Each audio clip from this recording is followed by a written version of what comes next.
Você sabe o que é a marca da besta ou o que seria a marca da besta? Dr. Rodrigo Silva ele vai te explicar o que seria essa marca da besta em Apocalipse, capítulo 13. Fica até o final porque a mensagem está importante. Então, já vai deixando aí o seu like e eu também vou deixar aqui na descrição do vídeo o link da pregação completa com o Dr. Rodrigo Silva. Então, após você assistir, você vai lá e assiste o vídeo na íntegra. Mas não esquece de se inscrever aqui também no canal e deixar o seu comentário. Que Deus te abençoe. Eu vou pedir um dos colegas para ler para mim, eu falei que ia fazer isso. Quem pode ler para mim Apocalipse capítulo 13, versículo 16? Quem pode ler para mim dos amigos que estão aí? Versículo 16, por favor. Apocalipse eu leio aqui. 13, 16. 13, 16.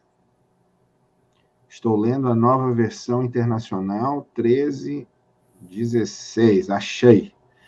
Também obrigou todos, pequenos e grandes, ricos e pobres, livres e escravos, a receberem certa marca na mão direita ou na testa. Obrigado, Sam. Essa parte final que eu queria destacar. A receberem uma marca na mão direita ou na testa. Volta o slide para mim, por favor, para o pessoal ver uma foto que eu coloquei aí. Lembre-se o que eu falei com vocês. O Apocalipse não foi escrito apenas para o povo do primeiro século. Esta é uma visão preterista. Mas ele também não foi escrito só para nós hoje. Essa é uma visão futurista. O Apocalipse, pelo menos na minha interpretação, é um livro historicista. Ele foi escrito para o povo de Deus em todo o período, desde João até o fim do mundo. Então, quando João escreveu isso, mão direita, olha que interessante essa imagem aí do menininho. Vocês estão vendo um menininho judeu fazendo uma oração? Vocês estão observando que ele tem amarrado na mão uma tira de couro, que ele está colocando até sobre os olhos, e na testa também ele tem uma caixinha preta. Algum dos colegas pode abrir para mim? Eu vou pedir a participação de vocês aí. Alguém poderia abrir Deuteronômio 6, verso 8, e outro colega possa abrir Êxodo 13, verso 16. Deuteronômio 6, verso 8. Pastor Elton pode ler, e o Ronald leia o Êxodo, por gentileza. Só repete o primeiro, então, Rodrigo. Qual é o primeiro? Repita, faço sim. O primeiro texto que eu queria que vocês lessem para mim poderia ser Deuteronômio 6, verso 8. Tá. Pastor Elton está com Deuteronômio? Deuteronômio 6, verso 8. E vou pedir ao Ronald que leia Êxodo 13, verso 16. Primeiro texto de Deuteronômio. Deuteronômio 6, verso 8. Também deve amarrá-las como sinal na sua mão, e elas lhe serão por frontal entre os olhos. Dizendo que o que o menino está fazendo lá é cumprindo uma prática do Deuteronômio aqui, né? Amarrá-las frontal entre os olhos, na testa e na mão. Aí, ó, exatamente o que ele leu. Tá bem? Agora, o que significa esse símbolo que o menino faz? Isso aqui é uma oração que ele está fazendo? O que é isso aí? Ronald vai nos dar a resposta. O que ele deveria amarrar por frontal entre os olhos e na mão? Êxodo 3,16. Isto será como sinal em sua mão e símbolo em sua testa de que o Senhor nos tirou do Egito com mão poderosa. E ali também deveria estar o quê? Tem uma parte que fala que era o livro da lei, Êxodo 13,16, não é isso?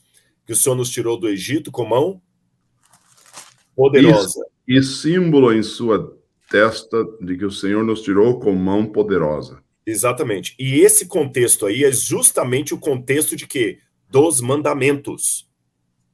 Todo judeu hoje se perguntar assim, o que é isso aqui? Ele fala que é o Shema Israel, que é o resumo dos mandamentos. Lembra que Jesus falou assim, a lei, amarás o seu teu Deus de todo o teu coração, esse é o resumo da lei? Isso é a lei. Qualquer judeu de todas as épocas que vira esse símbolo, ele vai saber que aqui é um paralelo opositor ao mandamento de Deus, porque Deus mandou os judeus amarrarem na testa e na mão o resumo da lei, o Shema Israel. E o anticristo manda também uma marca na frente e na mão. Então eu já sei, com o pensamento judaico, que uma das temáticas aqui, eu tenho uma pista, ainda não dei todos os argumentos, que o tema de Apocalipse 13, um dos temas é a lei. Entenderam isso? É a lei. Porque o contraponto ali, o paralelismo do anticristo. Aliás, em todo o Apocalipse, o diabo faz um paralelo a Cristo. O Cristo é o cordeiro que foi morto e está sentado no trono de Deus Pai com uma degola. A besta tem uma das marcas degoladas e também estava viva. O Cristo senta no trono de Deus Pai, a besta senta no trono do dragão. Cristo coloca o seu sinal, o seu selo nos 144 mil. O anticristo coloca a sua marca. O anticristo é uma versão barata de uma bolsa cara. Imagina uma bolsa caríssima da França, lá, sei lá, uma Gucci caríssima, e uma barata vendida na Chinatown, sabe? Ou seja, é parecidíssima, mas não tem a qualidade. É só para enganar. Outro detalhe, a estrutura toda aqui de Apocalipse 13 é a mesma de Êxodo 20. Êxodo 20 começa com o livramento, depois o juízo e a criação. Aqui também fala do livramento da mulher, depois o juízo, depois a criação, em Apocalipse 14. O leitmotiv, o que é o leitmotiv? Leitmotiv é uma palavra que você usa, uma ideia que costura todo um texto para me dizer onde que aquele assunto começa, onde ele termina. Sam, se pudesse deixar os colegas aqui em miniatura para mim, fica mais fácil, porque eu vou precisar bastante da participação deles, aí eu posso vê-los aqui.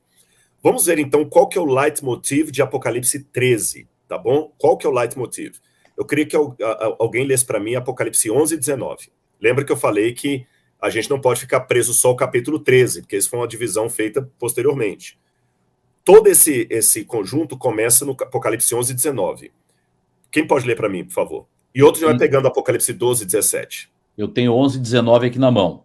Pode ler, por favor, pastor. Abriu-se então o santuário de Deus que se acha no céu, e foi vista a arca da sua aliança no seu santuário, e sobrevieram relâmpagos, vozes, trovões, terremoto e forte chuva de granizo. O que é a arca da aliança? É a lei. João abriu no céu, até uma pergunta que eu faço, muita gente diz que a lei foi abolida na cruz. Quando João viu a lei no céu, no santuário, em Apocalipse 11, 19, o que ele viu lá? Ele viu os 10 mandamentos de Êxodo capítulo 20, ou outra lei, já que a lei, Êxodo 20 caducou na cruz, conforme muitas pessoas dizem. Né? E mesmo o quarto mandamento, que para muitas pessoas não está mais em prática na dispensação cristã. Eu pergunto, quando abriu o santuário de Deus no céu e foi vista a arca da aliança, o que João viu no lugar do quarto mandamento? Mandando guardar o domingo ou abolido, não manda guardar dia nenhum? Essa é uma pergunta, porque ele fala que ele viu a arca da aliança. Ele reconheceu. Então é a lei. 12 e 17, quem pode ler para mim, por favor? O dragão irou-se contra a mulher e saiu para guerrear contra o restante da sua descendência, os que obedecem os mandamentos de Deus e se mantêm fiéis aos testemunhos de Jesus. Perceberam? Os que obedecem os mandamentos de Deus. Já abriu a arca, agora ele relembra, que o leitmotiv é isso, ele vai relembrando aquela temática ali para dar liga. É igual liga de bolo. Eu não vou ler os outros textos aqui por tempo, mas depois vocês lerem o verso 13, o verso 14, o verso 12, o 13 e o 14, e eu também acho que o verso 22, deve estar errado aqui, vocês vão perceber que ali são todas afrontas aos mandamentos de Deus. A besta, ela abre a boca em blasfêmia, está claramente uma oposição ao mandamento de Deus. Ela fala falsidade contra os que habitam sobre o céu, levantar falso testemunho, tá certo? Blasfêmia, ela difama, difamação é a palavra que eu quero usar, não falarás coisa falsa contra o seu próximo, manda adorar a si mesmo, manda fazer uma estátua para si mesma, falso testemunho, manda matar, ou seja, todos os mandamentos ali são descritos aqui de maneira oposicionista do que o anticristo faz. Quero lembrar aos queridos aqui que estão conosco que o Apocalipse é o livro que faz mais alusões ao Antigo Testamento, mas ele não traz nenhuma citação do Antigo Testamento. Esse é o paradoxo. Então você não vai achar uma citação do Antigo Testamento, você vai achar a menção. E a alusão ao Antigo Testamento que vai me dar um start do que aquele assunto está falando. Tá certo? E aqui eu estou vendo muito claro, lei. E o sábado? Mas realmente, Rodrigo, alguém pode objetar. Eu consegui encontrar todos os mandamentos aqui sendo transgredidos. Todos aqui. A questão de matar, da perversidade dela, mas eu não vi aqui alusão ao sábado. Quando a gente vai no capítulo 14, versículo 7, diz que é chegada a hora do juízo de Deus e que deveriam adorar aquele que fez o céu, a terra, o mar e as fontes das águas. Aquele que fez o céu, a terra, o mar e as fontes das águas. É interessante que eu vejo aqui claramente uma alusão a Êxodo capítulo 20, versículo 8, quando fala de Deus, versículo 10, quando fala que Deus fez todas as coisas e diz, porque em 6 dias fez o Senhor o céu, a terra, o mar e tudo que neles há. Então, o sábado também está indiretamente mencionado aqui. O outro leitmotiv muito claro de Apocalipse 13 é a adoração. A adoração. Você pode olhar que Apocalipse 13, verso 13, falar que ele vai obrigar todo mundo a adorar, vai fazer uma imagem para a besta. Então, se os irmãos quiserem entender, assim, quem da época de João lia o Apocalipse, já 2 coisas vêm na cabeça dele. Esse futuro anticristo, que nós não sabemos quem é, porque ele estava no 1º século, ele vai fazer uma afronta aos mandamentos de Deus, aos 10 mandamentos, qualquer judeu da época de João entender assim, e ele, judeu cristão eu digo, né? E ele vai também ter um problema com adoração, ou seja, o problema é ético e litúrgico, liturgia e lei moral. Isso aqui está muito claro. E eu quero já ir para a parte final aqui, dizer mais uma coisa para os irmãos interessante. Lembra que eu falei que a gente pode usar outros apocalipses também para ajudar a entender João? Mas eu quero novamente explicar, irmãos, graças a Deus o número está crescendo bastante, eu falei, já estamos com quase 5.000 aqui, muitas pessoas estão chegando agora, então eu vou pedir licença para repetir isso aqui. Quando eu uso informações seculares para entender o Apocalipse, é diferente de usar o pagão para entender o sagrado, é diferente de usar o não inspirado para entender o profeta. Não é que eu vou ler a Bíblia à luz da cultura pagã, não é isso, irmãos. Eu tenho que usar isso com parcimônia. Eu apenas estou reconhecendo que como Deus revelou a Bíblia dentro de uma cultura, quanto mais eu conhecer essa cultura, melhor será para mim entender um livro que foi produzido naquela cultura. Eu vou pedir licença para usar o Dr. Ronald Kuhn aqui como exemplo. Ele foi missionário em vários países do mundo. Mas eu tenho certeza que ele conseguiu entender melhor aquele povo depois de entender a cultura deles. Tá certo? Se a Bíblia tivesse sido escrita no Sudão e não em Israel, era muito importante entender a cultura do sudanês, porque algumas coisas do sudanês bem diferentes do Brasil iam entrar ali. Então, essa que é com esse ponto que eu estou usando elementos de fora da Bíblia para entender o texto bíblico.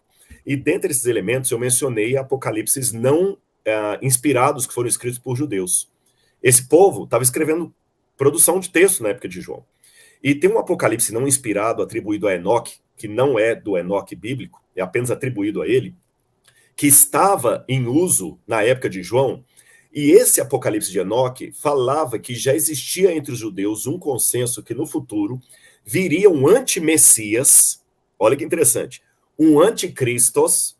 A ideia do anticristo não é uma criação cristã, o judaísmo anterior ao cristianismo já se preparava para a vinda de um Messias e de um opositor do Messias. E o que esse opositor do Messias ia fazer? Olha o que diz Apocalipse, 1 Enoque 99:2.